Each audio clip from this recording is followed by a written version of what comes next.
যারা সৌদি আরবে নতুন আসবেন বা আসতে চিন্তা ভাবনা করতেছেন, আজকের ভিডিওটি তাদের জন্য। খুব সতর্কতা থাকবেন।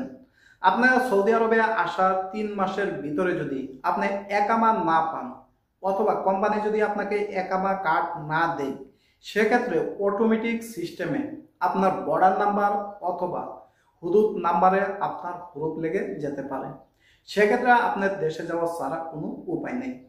প্রথমে আপনাদেরকে বলে নেই, আপনি যখন নতুন সৌদি আরবে আসবেন তখন আপনার কফিল বা আপনার কোম্পানি 3 মাসের ভিতরে সাধারণত আকামা বানিয়ে দিয়ে থাকে।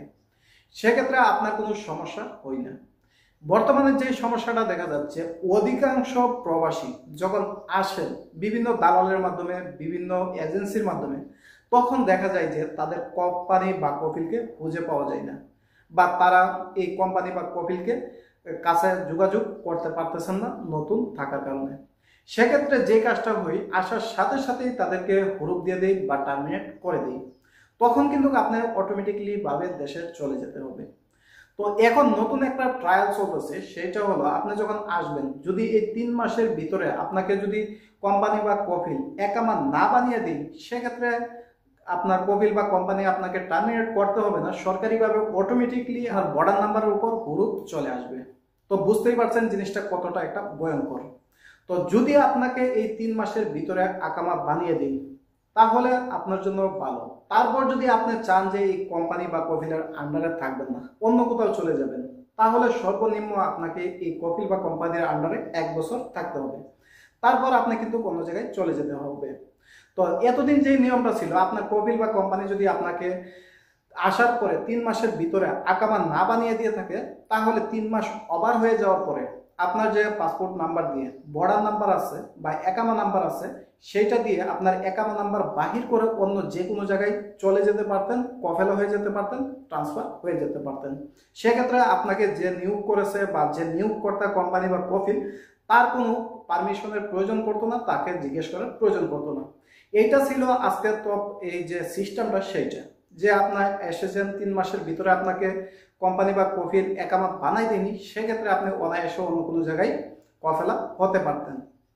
কিন্তু বর্তমানে যে নিয়মটি আসতেছে, এটি আসতেছে বলতে আগামীতে আসবে, বলি নাই যে আজকেই কার্যকর, তবে এটা অনেকের ক্ষেত্রে ট্রায়াল চলতেছে বা প্রসেসটা প্রক্রিয়াধীন আছে। যেমন আপনি নতুন এসেছেন, আপনার মালিক বা কোম্পানিকে আপনি খুঁজে পাচ্ছেন না, 3 মাস হয়ে গেছে, আপনার অটোমেটিকলি ভাবে আপনার বর্ডার নাম্বারে হরুপ চলে আসবে।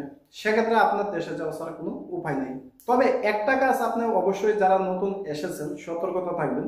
সেটা হলো, আপনার আসার পরে যদি আপনি দেখেন যে আপনার 2 মাস হয়ে গেছে, 3 মাস হয়ে গেছে, এখন পর্যন্ত আপনার একামা পাননি, তাহলে আপনি দেরি না করে আপনার যে একামার নাম্বারটি আছে সেটি আপনি সংরক্ষণ করুন।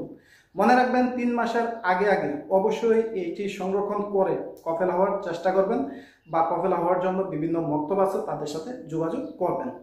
তা না হলে 3 মাস যখন ওভার হয়ে যাবে, তখন কিন্তু আপনি এই সমস্যাটায় পড়তে চাচ্ছেন। তো যারা অলরেডি চলে এসেছেন, তাদের ক্ষেত্রে আমি এইটাই বলবো, যদি আপনি এসেই যান, তাহলে আপনি 3 মাস ওভার হওয়ার আগেই আপনার একামা নাম্বারটি সংরক্ষণ করুন। আর অবশ্যই যথাযথ আপনি চেষ্টা করবেন কোম্পানি বা কফিলের সাথে যোগাযোগ করে একামাটা বানিয়ে নেওয়ার জন্য। তো বুঝতেই পারছেন কত একটা ভয়ঙ্কর অবস্থা চলে আসতেছে। যারা নতুন আসবেন তারা এই ভিডিওটা অবশ্যই দেখবেন, যে আপনাদের জন্য কি কি সমস্যাগুলো ফেস করতে হবে। তো এই সমস্যাগুলো কিন্তু আপনাকে অবশ্যই নতুন আসলে এখন থেকে কাটিয়ে উঠতে হবে। তো বলি নাই যে সবগুলো কোম্পানি খারাপ, সবগুলো কফিল খারাপ, বিষয়টা এইরকম না। কিছু কিছু আছে, যাদের যাদের আছে তাদেরই এই সমস্যাটা হবে এবং তাদেরই এই ক্ষতিটা হবে। তো অবশ্যই সতর্ক থাকবেন। সৌদি আরবে আসার পরে আপনি শুধু শুধু অপেক্ষা করবেন না যে কোম্পানি তো দিবেই, কফিল বা দিবেই, এরকম না বিষয়টা। আপনি যথাযথ চেষ্টা করবেন তাদের সাথে যোগাযোগ করার জন্য। আপনার একামাটি ওনারা বানাবে কি বানাবে না, এমন অনেক কফিল বা মক্তব আছে যারা কি করে, যে বিভিন্ন ধরনের ভিসা উঠিয়ে এই যে ছোটখাটো মক্তবগুলো আছে তাদেরকে দিয়ে রাখে, এই ভিসাগুলো ট্রান্সফার করে বাংলাদেশে পাঠানো হয়, প্রসেস করে লোক নিয়ে আসে। কফিলও জানে না তার আন্ডারে কতজন লোক আছে, আর মক্তবও জানে না যে তার কফিল কোন কোন জায়গায় আছে। তো এই গোলপাক যেটা হাঁটছে, সেটা কিন্তু অবশ্যই হচ্ছে, বহু প্রবাসীর সাথে এই ঘটনাগুলো হইতেছে। তো তখন কি করে যে কফিল তারা মনে করে যে এই অতিরিক্ত লোকগুলো রাখার কোনো প্রয়োজন পড়ে না, কারণ আপনাকে সে কখনো দেখেনি, আপনার সাথে কখনো কথা বলেনি। তো তারা ব্যবসার জন্য বা কিছু পয়সার জন্য এই কাজগুলো করে থাকে। তো সেক্ষেত্রে কি করে, ওরা অটোমেটিকলি ভাবে আপনাকে হরুপ দিয়ে দেয়। সেক্ষেত্রে আপনার দেশে চলে যাওয়া ছাড়া কোনো উপায় নেই।